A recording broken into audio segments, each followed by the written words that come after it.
আজকের দিনে 5 টাকা 10 টাকা 15 টাকায় জামা শুনে অবাক হলেন তো? একেবারে ঠিক শুনেছেন। ব্যারাকপুরের নিমতা থানার বাসিন্দা সিভিক ভলেন্টিয়ার দম্পতি অমিত সরকার ও মধুমিতা সরকার মিলে গরিব বাজার নামে একটি দোকান খুলেছেন, যেখানে পাওয়া যাচ্ছে একেবারে নতুন জামা কাপড় 5 টাকা থেকে 10 টাকায়। নিমতার বিরাটির তেঁতুলতলায় অমিত সরকারের গরিব বাজার।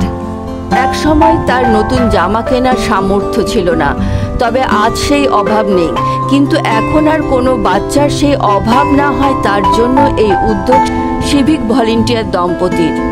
এই সময় যখন বিভিন্ন ক্ষেত্রে বিভিন্নভাবে সিভিক ভলেন্টিয়ার নিয়ে অভিযোগ আমরা দেখতে পাই, শুনতে পাই, তখন অমিত সরকার ও মধুমিতা সরকারের মতন সিভিক ভলেন্টিয়াররা সবাইকে নতুন করে ভাবতে শেখায়। অমিত সরকার ও তার স্ত্রীর এই অভিনব উদ্যোগকে সকলে সাধুবাদ জানিয়েছেন। নমস্কার, আমরা ব্যারাকপুর সিটি পুলিশের অন্তর্গত সাহেবদের যে নির্দেশাবলী আছে সেগুলো মেনে কাজ করি এবং সবাই নিজ নিজ ক্ষেত্রে চেষ্টা করি সামাজিক কাজকর্মের সঙ্গে যুক্ত থাকা। আমাদের নিমতা থানা এলাকার বাসিন্দা এক দম্পতি আমার পিছনেই আছে, অমিত সরকার এবং তার স্ত্রী মধুমিতা সরকার, যে পেশায় একজন সিভিক ভলেন্টিয়ার, সে বর্তমানে বারাসাত লিউতে কর্মরত আছে। এই দম্পতি দীর্ঘদিন ধরে তারা বিভিন্ন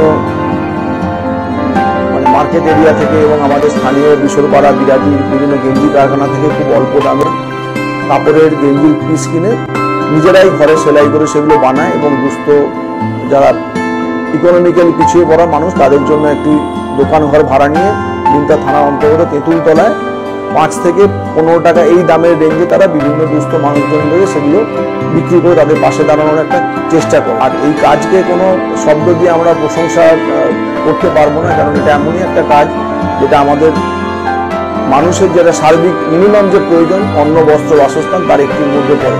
এটা সিভিক ভলেন্টিয়ার, এটা আমাদের সবাইকে উৎসাহ দান করে এবং একটা আদর্শের পথ চলতে পথ দেখায়। ও যে কাজ করছে সেটা খুবই প্রশংসার যোগ্য, অন্যান্যদের কাছে সেটা দৃষ্টান্তমূলক। এটা আমরা সবাই আশা রাখি যে ও এই কাজ আগামী দিনে করে যাবে এবং আমরা সবসময় পাশে থাকার চেষ্টা করবো। ডিউটি আওয়ার্সের ব্যাপারে তো কম্প্রোমাইজ করার খুব একটা সুযোগ থাকে না, যেহেতু সবাইকে ডিউটিটা করতে হয়।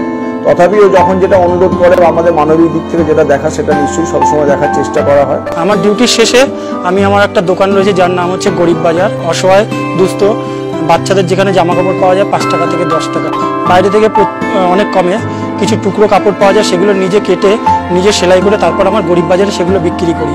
সমাজে পিছিয়ে পড়া অসহায় দুস্থদের পাশে থাকার জন্য সবসময় চেষ্টা করি, এটাই আমার উদ্দেশ্য আর লক্ষ্য।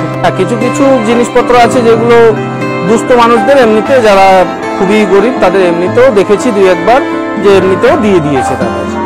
ছোটো থেকে খুব কষ্ট পেয়েছি জামা কাপড় খাওয়ার সব দিক থেকে। বড় হয়ে যখন এখন ন্যূনতম একটা যেটা বেতন পাচ্ছি চাকরি, তারপরেও চিন্তাভাবনা এই যে কিছু অসহায় দুস্থ বাচ্চাদের পাশে হয়তো আমি দাঁড়াতে পারবো। এখন আপনারাও পারলে এরকম দুস্থ অসহায় বা শিশুদের পাশে দাঁড়ান, সবসময় চিন্তাভাবনা এটাই ছিল, কারণ ছোটোবেলায় খুব কষ্ট পেয়েছিলাম। এবং আমি এই জিনিসটাকে আমি একে সমর্থন করি যে হ্যাঁ, এরা সিভিকের কাজ করে এসে গরিব মানুষের কিছু হেল্প করে। আমাদের থানার আইসি রয়েছেন এবং আমাদের টিআই সাহেব রয়েছেন, দুজনে উভয়ই আমাকে প্রচুর পরিমাণে সাপোর্ট করে এবং হেল্পও করে। আর বিশেষ করে আমার বাবা মা, আমার ওয়াইফ, বাড়ির লোক সবাই আমার খুব সাপোর্ট করে। দেশের প্রাইভেট কলেজের প্রায় অর্ধেক খরচে রাশিয়া থেকে MBBS করার স্বপ্ন পূরণের শেষ সুযোগ। জুলাইয়ের 3য় সপ্তাহের মধ্যে যোগাযোগ করুন আমাদের সাথে 9123328643 অথবা 9434180878 এই নাম্বারে।